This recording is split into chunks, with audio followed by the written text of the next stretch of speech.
Hi, I'm Mrs. D Math. Welcome to my channel. If you've been here before, welcome back. Today we're going to go over how to solve two-step equations in 7th grade math. So let's get started.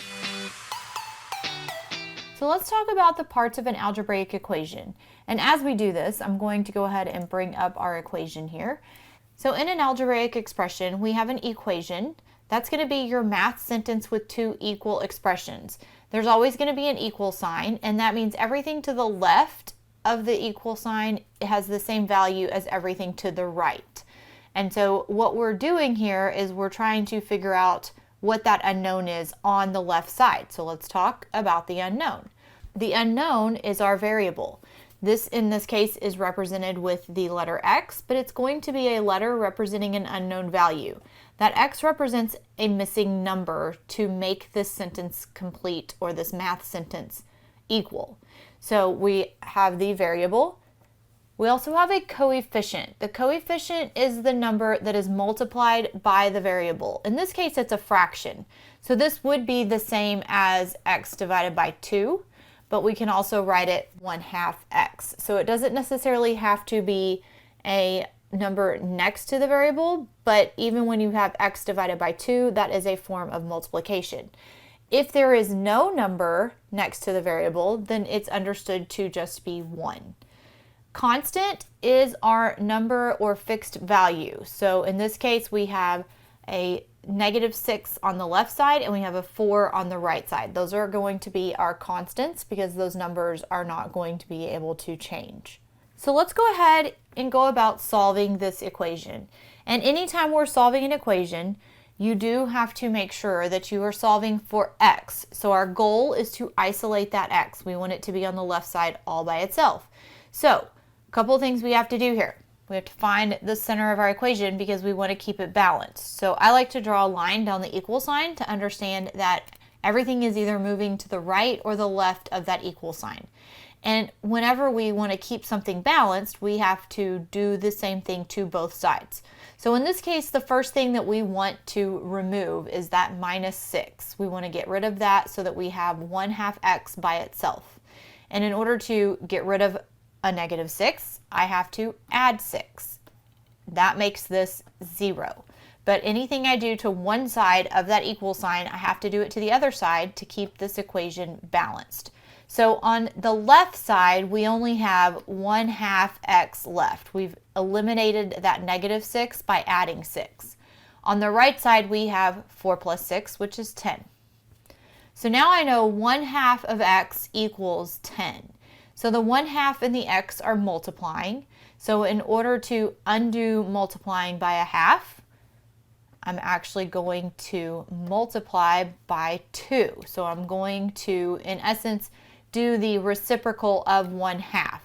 So I know that 2, even if I had 2 over 1, 2 times 1 is 2, divided by 2 equals 1, and so that means I have 1x left. But if I multiply the left side by 2, I also have to multiply the right side by 2, and 2 times 10 equals 20. So in this case, I have decided that x equals 20. Now, the best thing about algebra and solving these equations, whether they're 1-step, 2-step, 5 steps, whatever the situation, you can always check your answer. And in order to check our answer, all we have to do is take our answer, 20, go back to the original equation, 1/2, and instead of x, I'm going to plug in a 20. -6 equals 4. And then we just have to solve the left side because the right side's already at 4.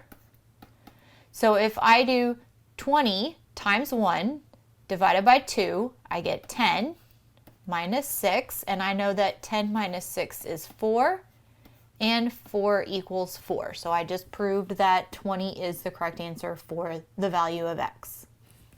Since our goal is to always isolate the variable, we need to move everything away from the variable, all while keeping the equation balanced.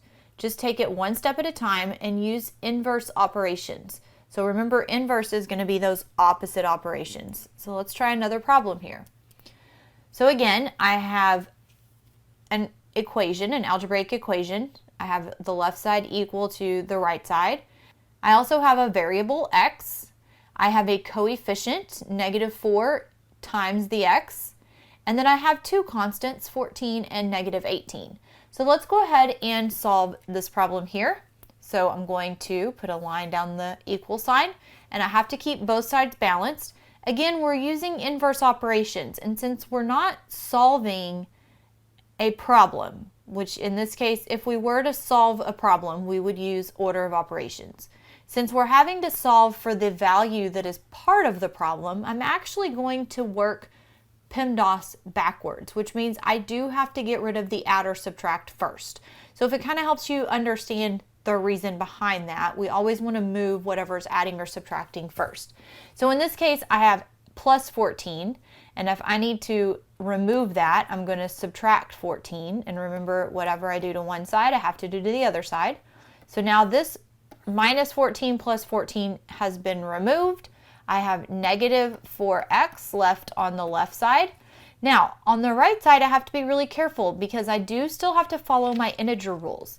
And if 18 and 14 are both negative, I'm actually going to have to add those together and keep it a negative number. So just like when you had 18 plus 14, if they're both negative, I still add them together, which is 32, and then it's a negative 32. Now my last step is to remove this negative 4 times x, and in order to undo multiplication, I'm going to divide both sides by negative 4. Now, typically you would do the inverse, which if it's a negative 4, you would want a positive 4. But in this case, we're doing the inverse of multiplying by negative 4, so the negative has to stay with the 4. We're dividing by negative 4. We want this negative 4 to turn into 1. So in that case, I would divide by a negative 4, and that equals 1x. And then on the right side, negative 32 divided by negative 4 is 8. And guess what? We can still check our answer. Negative 4 times 8 plus 14, does that equal negative 18? So negative 4 times 8 is negative 32. Remember your sign rules. A negative times a positive is a negative. Plus 14 equals negative 18. Now I have a negative and a positive. I am going to have to subtract, and since the 32 is larger, I'm going to keep my answer in negative. And I know that 32 minus 14 is negative 18, which equals negative 18. So that does check out. I hope this video helped you on learning how to solve two-step equations. If you need help with anything, you can go back and watch some of the videos. And just remember, always take the extra time to plug your answer back into the original equation and double check to make sure it's correct. I'm Mrs. D Math. Thanks for joining me today for solving two-step equations in 7th grade math. Have a great day. Bye.